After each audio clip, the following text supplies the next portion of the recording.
J. Gubat Fresh and Frozen Meat Store. Matatagpuan yan dito sa Palengke Pandakaki. Hello mga soy. Eto nga, dito tayo namimili ng fresh meat. Kung taga Pandakaki ka, yung gubat ay familiar siguro sa inyo. Meron siyang gubat inasal and bulaluan. Meron siyang gubat karinderya. And meron din siyang gubat car wash. O diba, karakalda? Pero dito muna tayo sa meat shop nila. Eto guys, kalinis naman. Makikita nyo. O, lawan nyo ding magtinda. Pinasasabi nga nila, lahat daw sila pogi. Ayan, at ng karakalman niya, Licarello. Ay, talaga naman fresh na fresh ang meat nila. Pero meron din silang frozen kung gusto nyo lang. Everyday nga silang nagbebenta dito. Pero ako, syempre, tiyempantaya, ing Tianggi. Mahilig takin Tianggi, diba? Ngayon din ako nag-video dito kasi alam nyo ba, yung Pandakaki, every time na ina-upload ko, talaga naman nag-views. I love Pandakaki na talaga, oh, diba? Lagi yan, bukang pibig natin. Nakita ko nga yung kaibigan namin ni Maring Sheila. Kaso, hindi ko pala na-play yung video namin dalawa. Kaya yan lang yung nakuha ko.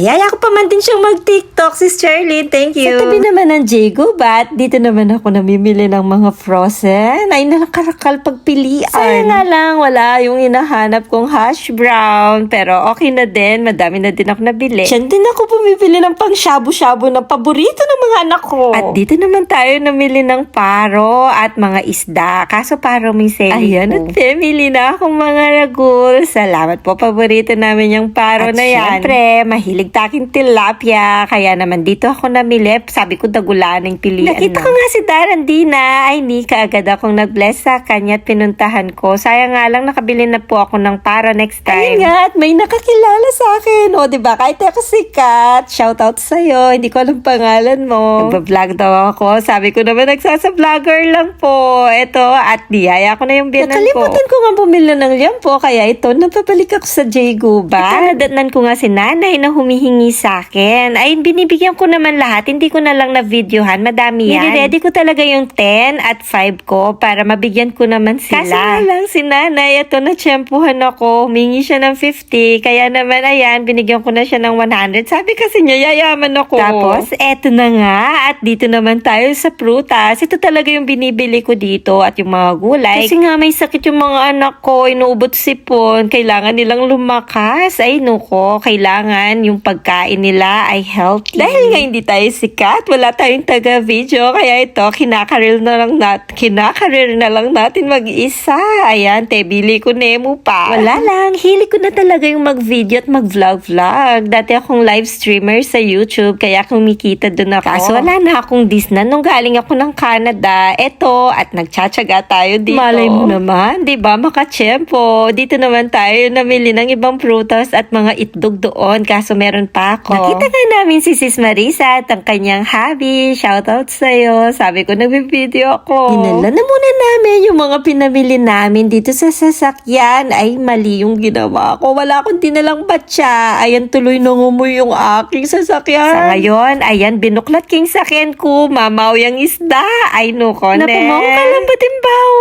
Anyway, bumalik na nga kami dyan para kunin yung gulay. Pinaparty ko na yung vlog yan. Nakita nyo naman, magkasunod lang yung upload natin. O sipag ko mag-upload ngayon mag-edit. Yun lang naman guys. Maraming salamat. Bye! May nag-comment, may pakimchi daw sila. Reggie Romero, Lacson Gulayan. Hello mga soy. Tara mong tatamu, lawen tamu ng tutupin. Ito po yung libreng kimchi namin. Libre lang lahat.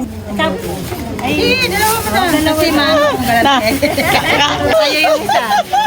Matula na kami. Matula na. Tianggi na naman Kenny Pandakaki. Ito pag nag-views, I love Pandakaki na talaga. Dati, kapag namamalengke ako Kenny, ako mag-video kasi marine ako. Diba? Hindi nyo naman ako nakitang nag-live dito. Ang dami ko kaya binibili. Kahit hindi siya nag-comment, dito talaga ako namimili ng gulay. Kaso ngayon, hindi na ako gaanong nagpupunta kasi at na ding biyenan. Ay, mura na Kenny. Fresh na pa ding gulay. Kaya naman palagi ko Kenny kanito. Ayan po yung may-ari. syempre, si Boss Reggie, kumpare Nepa pala ng katuwangan ko. Tara, mag-umpisa tayo ng mamili. Kasi ako, mahilig sa gulay. Yung mga anak ko kasi may sakit, kaya naman pamimili ko din sila. Pupunta talaga ako dito, minsanan bilihan, kasi malawot sa amin. Kahit namimili ako noon dito, hindi ako nagbi-video kasi marama-rin ako. Eto nga, hindi na ako nahiya ngayon kasi kung marama-rin ka lang malyari keko. Ito nga, yung asawa ng may-ari.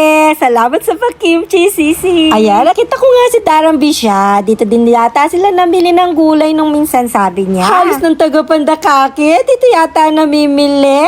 Ayan, milalako tao. O, tignan nyo naman, fresh na fresh talaga yung mga gulay at saka ang daming nag-a-assist talaga dito. At mababait din ang mga nagtitinda at stop nila dito. Siyempre, kagad kang mayari, ina-assist ka talaga. Ayun nga lang, dahil mapaling panahon, o hindi pawas-pawasan ng peg. Kung kanina, fresh na fresh, ngayon, hindi may nga pawasan ko. O, tignan nyo naman, no, kone, karakal ko pinyali, 1,100 mo. Eto na nga, at may pakimchi nga sila. Grabe, maraming salamat, sisi. O, diba? Totoo nga yun sa comment, pero natikman ko na dati yan. Sobra yakanyaman ng karelang kimchi. Kaya naman, binabalik-balikan ko talaga to dito dati. Kaya lang ngayon, nagpapabili na lang ako sa biyenan ko kasi mapali magpaputi tayo eh. O, diba? Binigay ko nga sa biyenan ko yung isang kimchi. Ayan, ng kaswelo. Sabi ko, Miley, kaswelo nane. O, kahit saan naman, diba manyaman yung libre. Thank you so much ulit. Iniwan na muna namin yung pinabili namin. Bumili kami sa may gubat, yung meat nila. Kaya lang, hindi ko na muna sinali dito yung video. Next time na lang. Tapos na nga kaming mamili. Pero ang daming tao pa rin sa kanila. Kinuha na nga namin yung pinilis namin. Tapos sinatid kami ni ate. Yun lang naman. Maraming salamat. Bye!